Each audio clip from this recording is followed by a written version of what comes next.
Britney Spears mic, finally.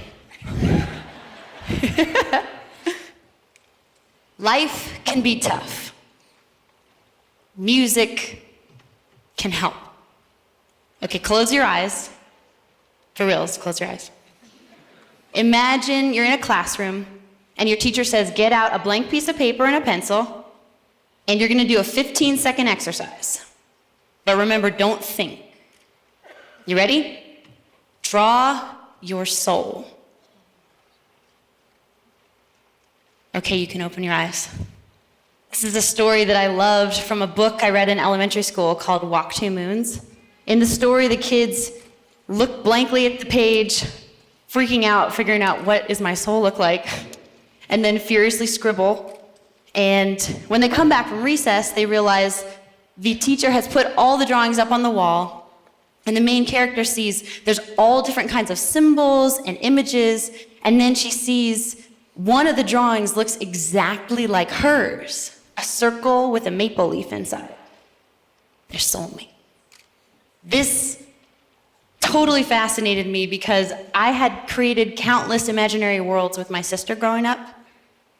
But this totally took the cake, the fact that inside each of us is an invisible world. This must be where dreams and thoughts and feelings, who you are that can't be explained by biology or environment, your consciousness. Safe to say, this is kind of what started me on my journey for the rest of my life to figure out what the hell is going on inside. So I got a psychology degree, and I actually worked in psychology research labs at Berkeley and Stanford. But honestly, I didn't realize until very recently that my obsession with this inner world is very related to music, which is what I do now.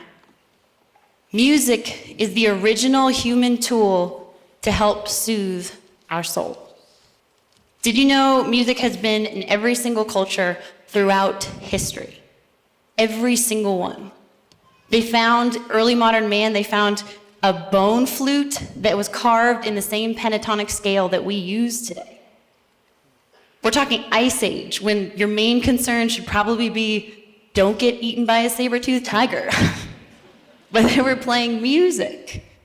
And they say, evolutionary-wise, something that exists in all these cultures and across all people, something that universal must help humans survive. So what is it about music that helps us survive?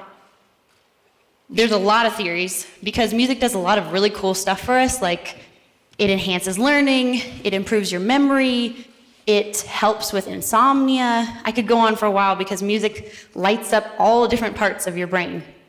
But I really want to focus on one new line of study that says, from the beginning of human culture, music has developed separately from language to help us deal with life. The guy who studied all this is named Leonid Perlovsky. He says, while language splits the world into detailed, distinct pieces, music unifies the world into a whole, and our psyche requires both. So what do I mean by helps us deal with life? Well, every day we go out, and information from the outside world comes in through our perception and into our inner world. And sometimes it matches our ideas and our values and our knowledge, and sometimes it doesn't. And when these two competing, conflicting concepts are happening, they kind of have like a rub, an uncomfortable rub, because we like things to make sense. This is called cognitive dissonance. Let me give you an example. Too much science, right? So let's say you meet someone, you love them, you think they're your soulmate, and then you're getting ready to propose and they leave you. This is uncomfortable, not only emotionally, but because you have the idea that they are your soulmate and then the reality that they just left. So to deal with this uncomfortableness, people usually do one of two things. You can reject the new information, like they didn't leave, they're gonna come back. Or you could suppress the old concept. I never thought they were my soulmate. If we could sit with this uncomfortable feeling, we could face it And we could maybe make a tweak and adjust our inner world to accommodate both. Maybe we didn't give ourselves enough time to really know that person. And then we can evolve, and next time we find someone we love, we can spend a little more time checking off boxes before we buy a ring.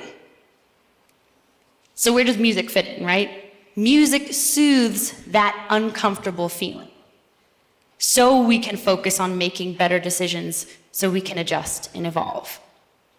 The example is, there's a study where they play music while kids are working on really difficult math problems. And as you all know, probably if you can imagine yourselves back working on a math problem, it's the worst place you can be. And the kids that are working on the difficult math problem that have music playing will spend more time on it. And that's why they'll end up with better scores. Kids that don't have music playing get frustrated and move on faster. So music has always helped soothe the uncomfortable feelings in me. For example, when I was little and I was afraid to go to the bathroom in the middle of the night. There was like a real long, dark hallway. Don't judge, you all did this, I know this. I would sing to myself because that way I had my own music going and I could be afraid, but also get to the bathroom. In my song Burning House that I wrote, I had a similar set of conflicting concepts. I believe that I'm a good person. I like to think that. But looking back on an old relationship of mine, I treated someone that I loved very poorly. I was a jerk. And facing that made me very ashamed and embarrassed.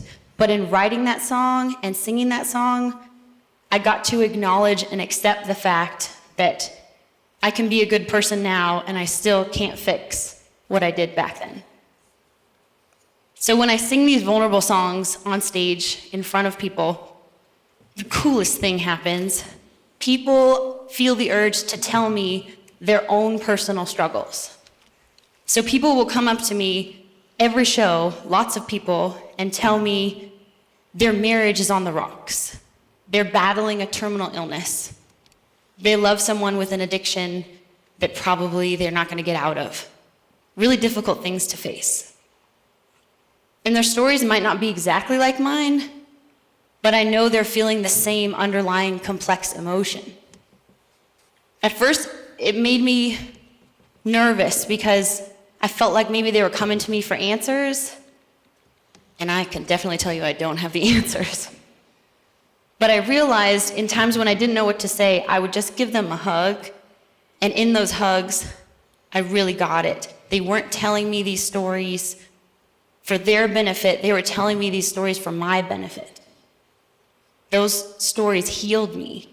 And this is what's my favorite part about music, the sharing of me being vulnerable and saying these stories and them giving these stories back to me.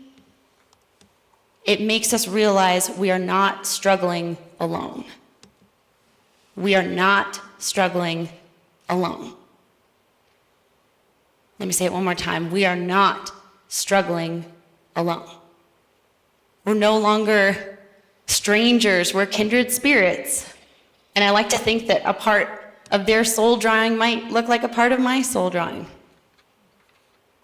This new connection motivated me and continues to motivate me to keep doing me and keep being me.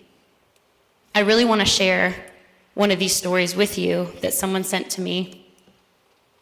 I want to read it word for word because it's really beautiful. It references a song called Village that I wrote for my friend who lost her brother. I just wanted to say a quick thank you for the song Village. A post I had made on Facebook a year ago popped up as a memory today. I had lost my brother almost 6 months ago to the day, and this song hit me hard. My son Colin, then 6 years old, has autism and is nonverbal. So as you can imagine, communication with him isn't easy.